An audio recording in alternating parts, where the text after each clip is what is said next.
So this is Krista here. If I haven't met you before, I have had Meniere's disease for about 4 years, and I want to talk to you today about how you can reduce Meniere's attacks on your own. This is essential.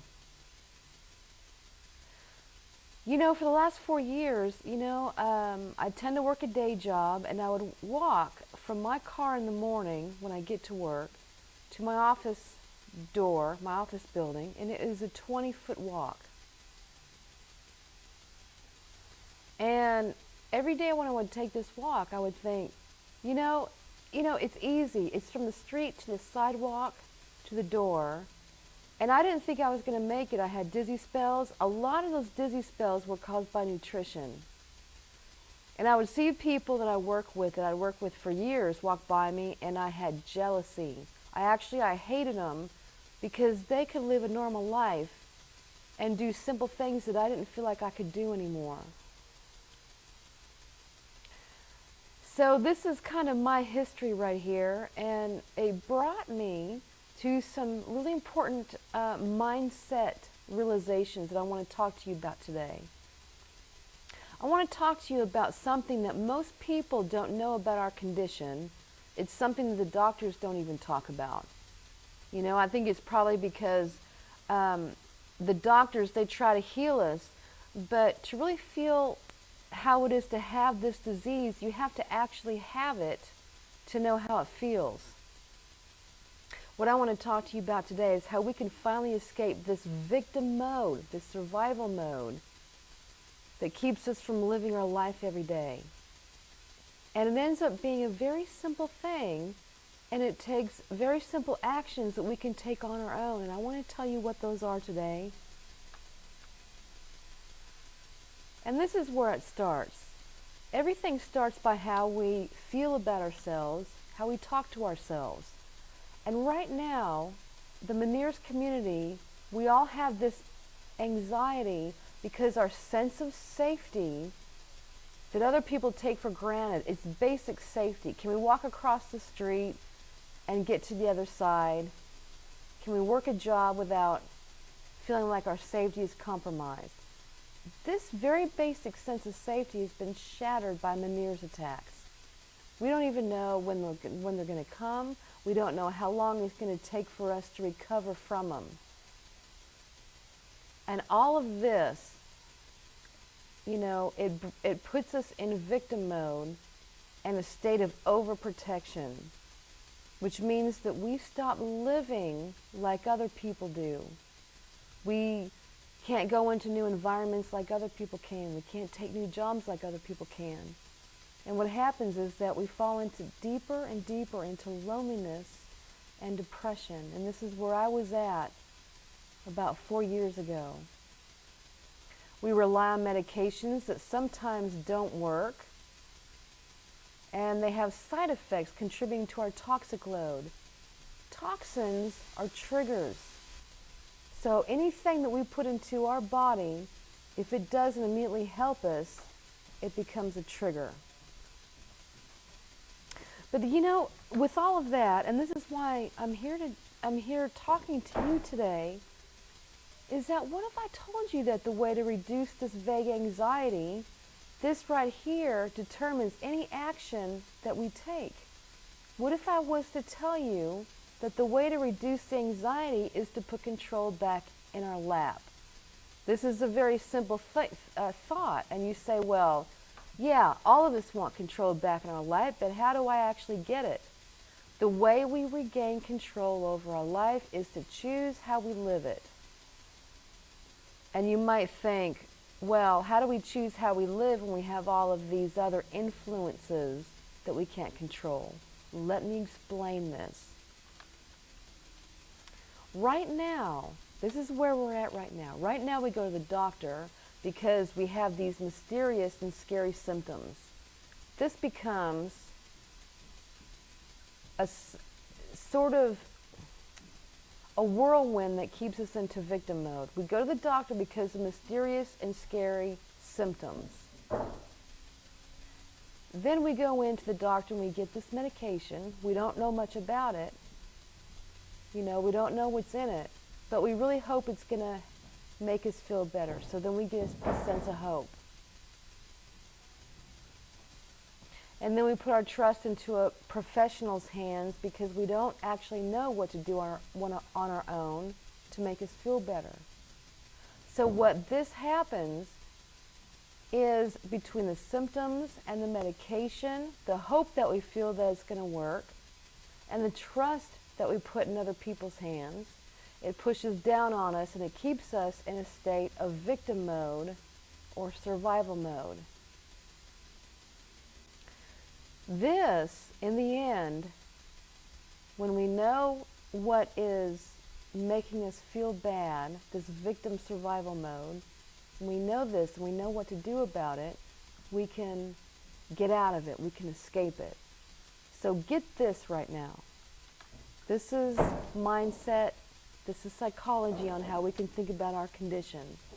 We gain courage and strength when we take our own actions as we choose. It's a psychological trick. We feel like a victim when we're pushed around and don't know what to do. But on the other hand, we feel very strong and confident when we do exactly what we want when we want. This is very simple. We know this, but we forget about it when we're scared. And I'm telling you all of this because the doctor talks about these things like lifestyle choices. And when the doctor talks about lifestyle choices, they talk about sodium, they talk about nutrition, but nobody knows what it actually means and how it directly affects our well-being and how many attacks that we have. This is what all of that means. How fast your body recovers from a Meniere's attack depends on how strong your immune system is. This is what makes all the difference in the world.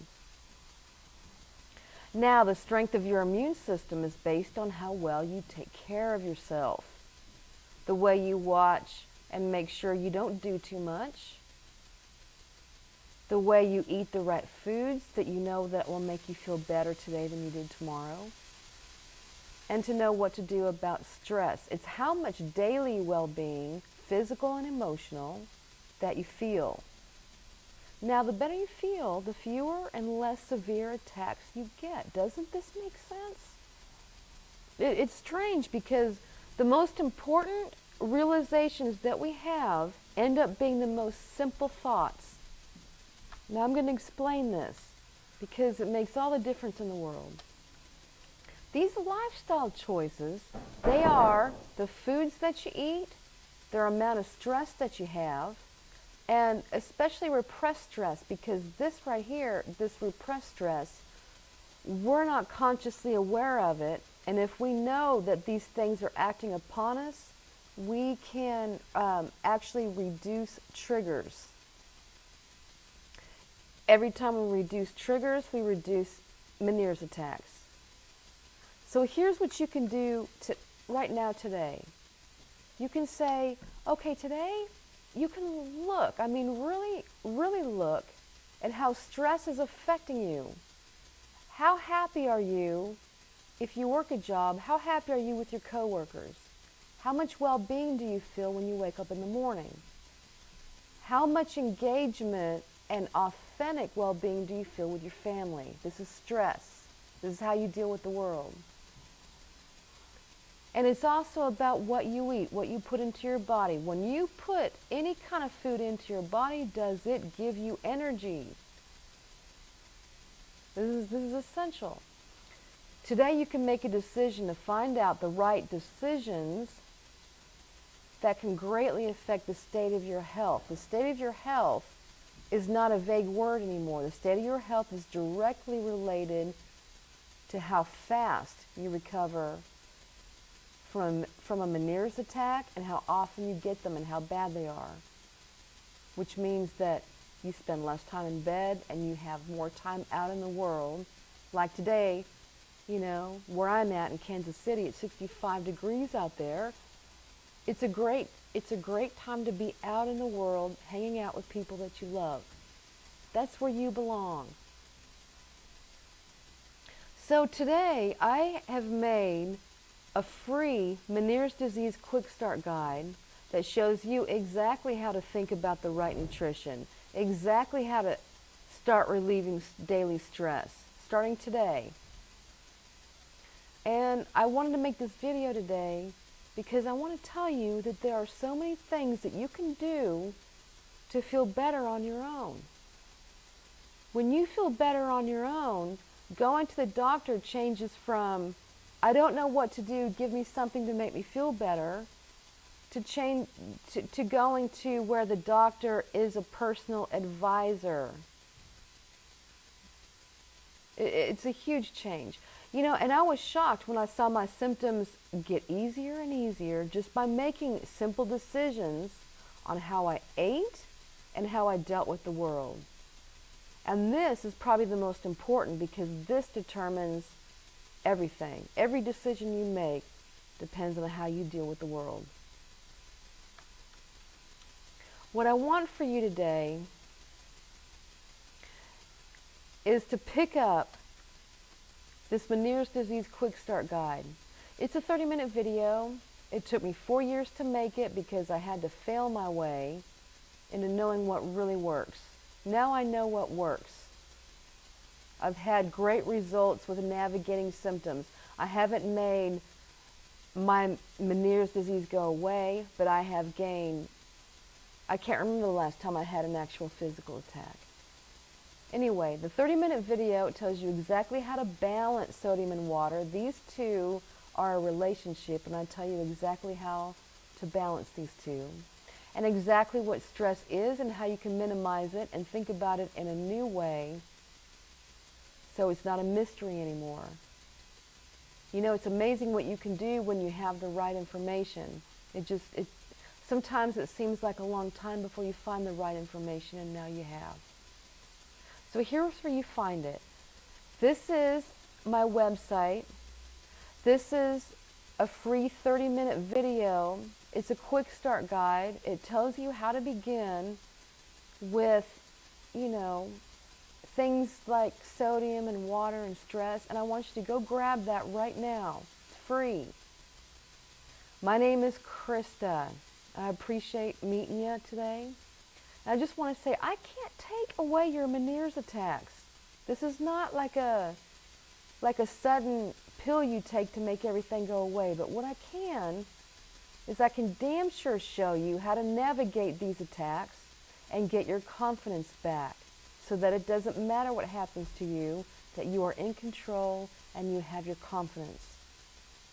So my name is Krista. I'm signing out. I appreciate you hanging out with me today, and I hope that you're having a very good, healthy day.